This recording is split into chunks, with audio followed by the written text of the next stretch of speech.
ரெண்டு விதமாய் நம்மை பகைக்கிற கூட்டத்தார் இருக்கிறாங்க. அதை கிளியர் பண்ணிட்டு தான் செய்திக்குள்ள போகணும். இல்லைன்னா நம்மள என்ன பண்ணிட்டு இருப்போம்? ஏமாத்திட்டு இருப்போம். நீ பலி செலுத்த வரும்போது உன் பேரில் உன் சகோதரனுக்கு ஒரு குறை இருந்தா நீ காணிக்கையை வச்சுட்டு போய் ஒப்புரவாகிட்டு வா.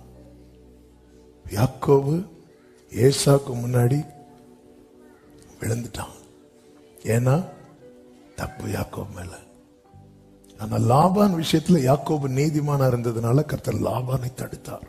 யாக்கோபு விஷயத்துல இல்ல. நம்ம ஒப்புரவாகிறது வரைக்கும் ஏசா வளர்ந்துட்டே இருப்பான். ஏசா வளர்ந்துட்டே இருப்பான். வளர்ந்துட்டே இருப்பான்.